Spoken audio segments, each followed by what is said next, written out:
What is good, dude?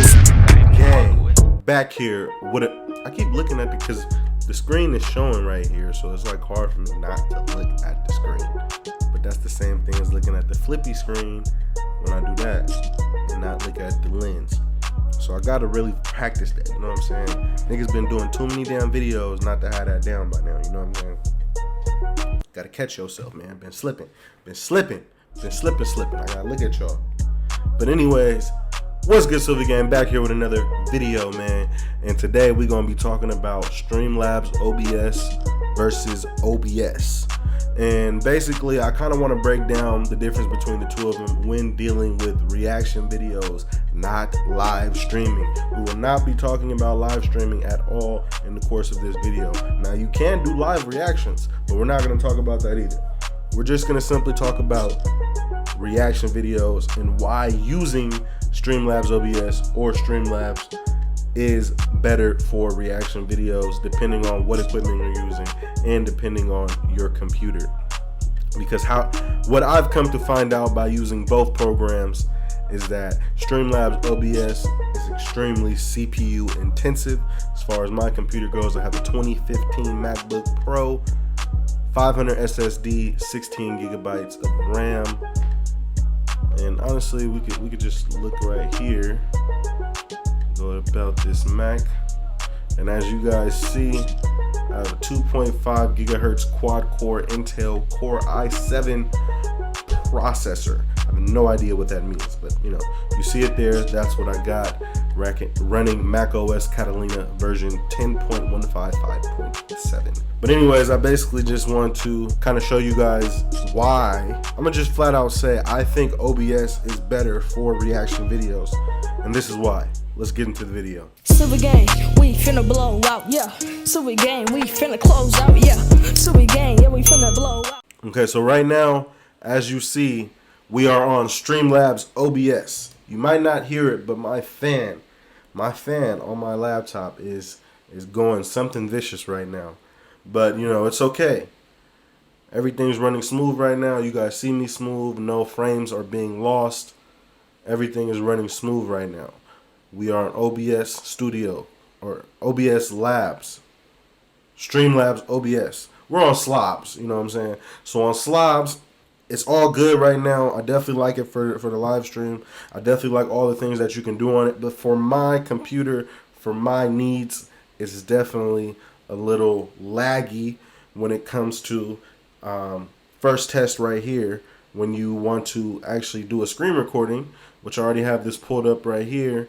And we're just going to go ahead and full size this.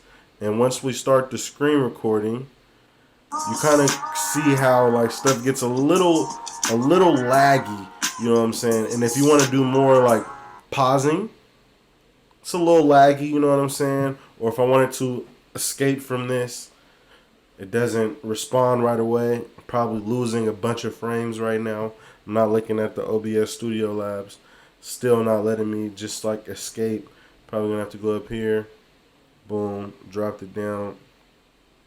I can already see it doesn't say we lost any frames, which is good, but you can see how slow and unresponsive the computer is while running Streamlabs OBS and, you know, clearly recording a video right now, and then trying to use Firefox or Google Chrome or basically any other window.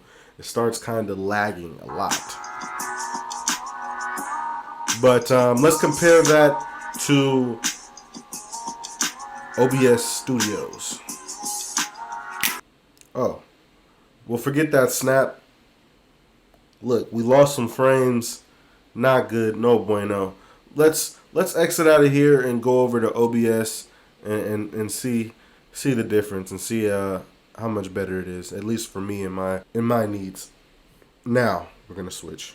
So I am back and I'm now here recording on OBS Studios or OBS.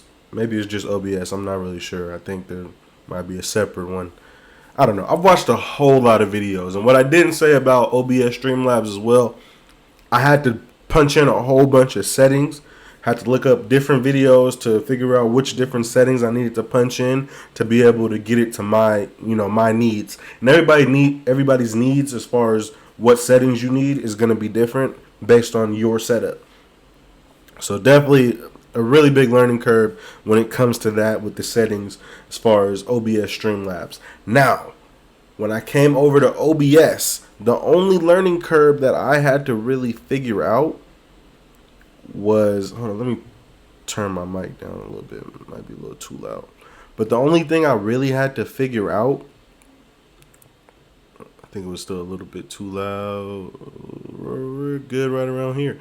But the only thing I really had to figure out, which was basically the same function in both programs, was setting up my sources. And now that I have all my sources, my display capture, video capture, my Yeti, my desktop audio, same things I had over in the OBS studio, same thing. Literally everything is pretty much the same as far as when it comes to like setting it up and I keep looking at this. I'm sorry.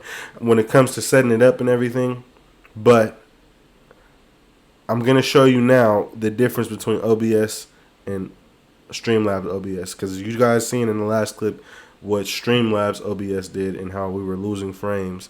Right here in the corner, it's telling me how much CPU I'm using.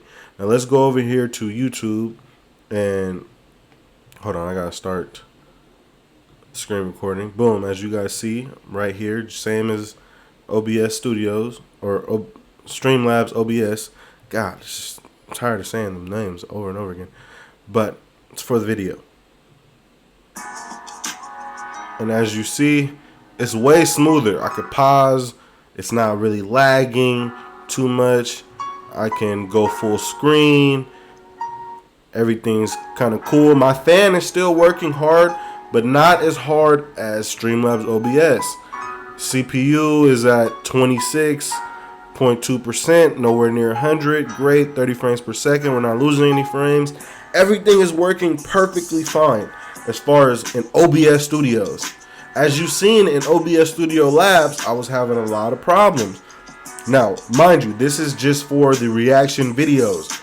This, to me, is the best way to do reaction videos, is doing this with these two free programs, OBS or OBS Streamlabs. Depending on your setup, you might want to use OBS Streamlabs.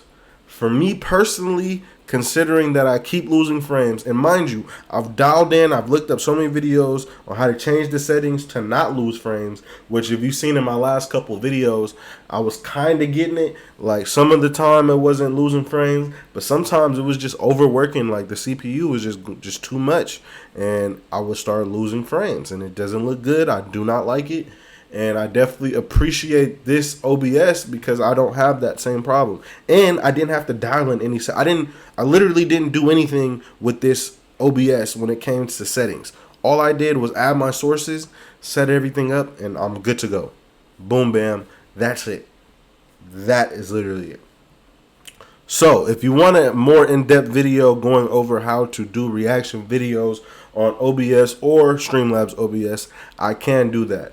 But what I will do for you right now, will link in the description all the videos that I watched to come to this conclusion, to basically kind of get me here to this point to where I can make 5, 6, 10, 15, 20 reaction videos in a day. Quick, bang, bang, boom. You know what I'm saying? And really, the thing is the workflow. I get my audio in this program. I got my screen capture in this program. I got my camera in this program. I don't have to do anything. Sorry about that. I don't have to do anything other than turn my camera on, and I could just leave it on. Turn on my lights or get my lights set up how I want it, and start recording straight through the program. Boom, bam, done. As soon as I'm done with the video, I click stop recording over here, and I'm done. You know what I'm saying?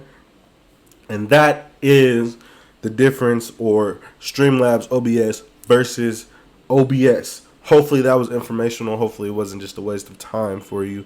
But basically, in conclusion, I just wanted to point out that Streamlabs OBS was a little bit more complicated to me as far as setting up.